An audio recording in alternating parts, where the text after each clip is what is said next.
La mejor condición es la actitud de lucha contra la adversidad. Un destacado grupo de sociólogos había elaborado un slogan para la reconstrucción de Corea del Sur, luego de sufridas destrucciones por guerras. El slogan decía: un pueblo que se resigne a la pobreza no escapa de este flagelo jamás. ¿De dónde? La inmovilidad es ciertamente nuestro peor aliado. Las crisis aturden, pero no necesariamente pueden inmovilizar a colectivos si bien diversos, unidos en agendas y causas compartidas. Porque no es un ambiente negativo limitante la condición de sociedad neurótica. Todas las grandes transformaciones y disrupciones vienen de la base de una crisis. De hecho, la palabra crisis significa cambios. En el picnic de trabajo anterior, y su podcast, hablamos de la fenomenología, resultante del foco, pasión, sincronía y surrealismo subjetivo con que construimos nuestro proyecto, en un comienzo denominado Neurus, mutado luego en el 2011 en un trabajo conjunto con Indepat y la Facultad de Ciencias Sociales en Coloreando Redes, iniciando el constructo programa de buen humor productivo gestado en base a las redes sociales virtuales en Internet. Hoy, correremos el riesgo de abordar un salto en paracaídas, para experimentar cómo bajarlo al territorio, materializarlo y transformarlo en una herramienta de respuesta a las recopilaciones de los algoritmos en 5 aspectos o necesidades claves, aún cuando el entorno no aparece como el más propicio. Tierra, techo, trabajo, tranquilidad y tiempo. De la necesidad al deseo, del deseo a la fe y confianza y de la determinación y paciencia a la acción, a la puesta en marcha. La deconstrucción de un plan estratégico genera deliberados anclajes mentales. La condición de colectivo y común le otorga fuerza de entidad y de pertenencia al proyecto. En el proyecto de buen humor productivo hablamos de los anclajes piratas del grupo, para identificar una pertenencia más o menos agrupada y distinta con unidad de rumbo y de criterio. Pero, debemos saber que si bien los anclajes son esencialmente parte de la psicología de una persona, el laboratorio de medios moderno ha logrado realizar o imponer determinados anclajes y estereotipos y hasta arquetipos colectivos para ser funcionales a un sistema estructurado. ¿Cómo resistirse o cómo evadirse de esa cárcel externa? El primer movimiento es siempre hacia adentro, el segundo recién es hacia afuera. Por ello, la alteridad es clave en la deconstrucción de la herramienta, el plan estratégico integral, que será como un tablero de mando con cuestiones compartidas luego de debatidas en el colectivo diverso y adoptadas luego ancladas para lograr en el tiempo, la paciencia. Prerequisito primordial que amordaza las urgencias con que somos continuamente sacados de rumbo y objetivo. Pero en este picnic de trabajo, empecemos por lo primero, ¿qué son o a qué se llaman anclajes? Depende del tipo de abordaje temático, es el enfoque, la etiqueta y hasta el proceso. Pero, elegimos uno. Los anclajes permiten fijar los aprendizajes de una sola vez. Es una fuente de poder ilimitado para adquirir estados emocionales a voluntad. Dentro de las herramientas de la PNL programación neurolingüística hay un concepto denominado ancla, que sería cualquier cosa que da acceso a un estado emocional, un estado alterado de conciencia. Este es uno de los pilares de la PNL programación neurolingüística. Lo constituye el descubrimiento de que los anclajes permiten fijar los aprendizajes de una sola vez en la mente subconsciente utilizando un estímulo de asociación determinado que puede ser visual, auditivo o senestésico, repitiendo el estímulo sensorial en la misma parte del cuerpo y con la misma fuerza o intensidad, se crea el anclaje, mientras se tiene la sensación mental, la película mental, de tener ese estado de conciencia, de conocimiento y seguridad. ¿Qué es el anclaje? El anclaje es una asociación. Todo anclaje es una asociación que se crea entre un estímulo físico o sensorial específico, por ejemplo empuñar la mano, apretarse un dedo específico, etc., con los pensamientos, las ideas, las sensaciones kinestésicas o los estados emocionales que se están invocando, es decir, tener un pensamiento o estado mental específico y asociarlos con ese estímulo determinado. El anclaje, que en psicología se conoce como potencial evocado, siendo este una exploración neurofisiológica que evalúa la función cerebral de un estímulo, es decir, la acción y la reacción del sistema sensorial acústico, sensorial visual, somatosensorial, senestésico, y sus vías neuronales por medio de respuestas provocadas frente a un estímulo conocido y normalizado, lo que en adelante llamaremos el anclaje. nombre técnico utilizado en programación neurolingüística. Los anclajes tienen un nivel de fuerza, de poder. Esa fuerza es el poder con el que la orden será obedecida por el subconsciente. Si el anclaje se ha interiorizado con fuerza y con poder, el subconsciente responderá de inmediato. El anclaje tiene el poder y la facultad de revivir estados mentales anteriores. Tipos de anclaje según el tipo de estímulo. Anclajes visuales son aquellos que se producen por imágenes.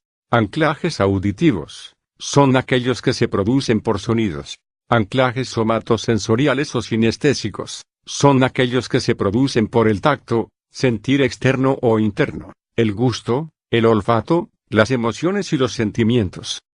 Cuando un tren de estímulos sensoriales de cualquier tipo llega al cerebro, un anclaje, un estímulo, provoca secuencias características de ondas cerebrales en el trazado electroencefalográfico, EEG, que denominamos anclajes. Son diferentes las áreas del cerebro que se activan para cada modalidad sensorial, visual, auditiva o sinestésica. Su estabilidad y representación depende de la claridad e intensidad del estímulo. Característicamente, los anclajes presentan una relación estable de lo construido con determinado constructo ancla en el tiempo, respecto al estímulo, si el estímulo se hace de la manera adecuada para que el ancla sea permanente. Gracias a los anclajes se pueden estudiar y crear diversos constructos de diferentes estados mentales. Un constructo es algo de lo que se sabe que existe, pero cuya definición es difícil o controvertida. Son constructos la inteligencia, la personalidad, la alegría, la felicidad, la tristeza, la depresión, la creatividad, la ira, la tranquilidad, por ejemplo. Es un concepto no observable, es un proceso neuronal y mental que comienza cuando cierto tren de estímulos, anclajes, llega al cerebro. Del deseo a la fe y de la fe al deseo. Un poco de literatura a propósito de la megaminería que viene a buscar preciosos elementos bajo tierra a la generosa Patagonia que hoy es objeto de la codicia global. Ni la materia, ni la energía pueden ser creadas o destruidas, solamente transformadas. La materia no existe como tal. Toda la materia se origina y existe solo en virtud de una fuerza que hace vibrar el átomo, 10 millones de pulsaciones por segundo, y mantiene este diminuto sistema solar, el átomo, unido. Debemos asumir detrás de esta fuerza, la existencia de una mente consciente e inteligente. Esta mente es la matriz de toda la materia. Max Planck, el padre de la física o mecánica cuántica. Oro, plata, uranio, plomo, magnetita, diamantes y algo más. El principio de la conservación de la energía dice, ni la materia ni la energía se pueden crear o destruir, solamente transformar. El número de protones existentes en el núcleo de los átomos de un cierto elemento determinan las propiedades químicas del mismo, y hoy sabemos que la totalidad de la tabla periódica de los elementos puede desarrollarse añadiendo sucesivamente protones y neutrones al núcleo del átomo. El átomo más ligero, el hidrógeno,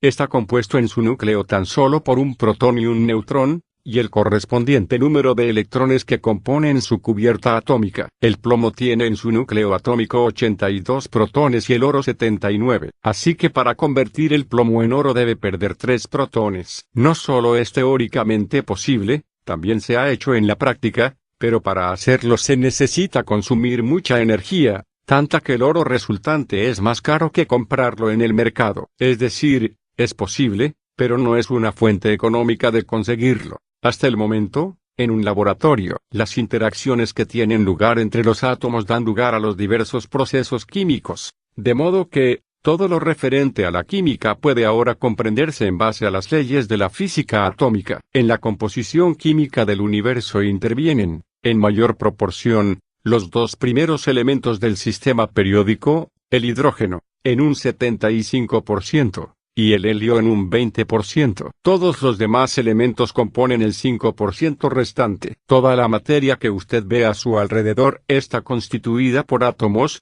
incluido el cuerpo físico en el que usted vive esta extraordinaria aventura que se llama vida. Hay unas leyes universales que controlan ese átomo y que lo rigen. El universo en su totalidad se rige por leyes y no por suertes. Recuerde bien esto último, leyes no suertes. No hay azar en lo que nos pasa. Hay fallos, ausencias, que pueden ser co-construidas desde el deseo, y el anclaje o la fijación de las metas como plan de acción por sobre las contingencias cotidianas del entorno que refiere, desde luego, a otros deseos y otros rumbos o conquistas ajenas a nuestra propia determinación y que en prospectiva van tejiendo un entramado de red, generando las entre comillas realidades de lo que nos pasa. El endeudamiento, la crisis, el miedo, la intranquilidad y varias pesadillas más. Países que han tenido muchos conflictos y padecido crisis profundas como lo fueron Austria, Suiza o Japón por nombrar algunos, encontraron en la alteridad, la construcción colectiva de la unidad real,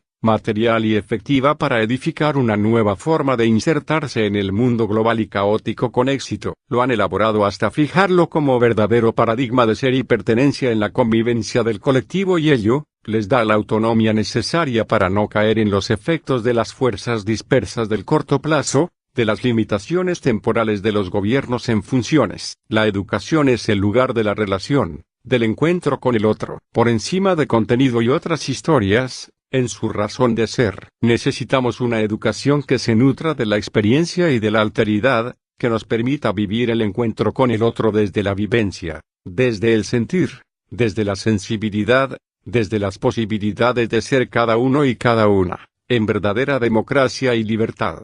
Ya no hay imperio de la ley, ya no hay seguridad, tampoco hay alteridad, ya se ha roto el protocolo necesario de preservación del medio ambiente saludable. La lógica ha sido derrotada. Es tiempo de buscar en el absurdo una respuesta. El primer movimiento es hacia adentro, el segundo lo haremos hacia afuera, con fuerza y eficacia. Síganos en Facebook, en la página Más K, en Twitter, en @calafate o en el blog citroenamarillo.blogspot.com.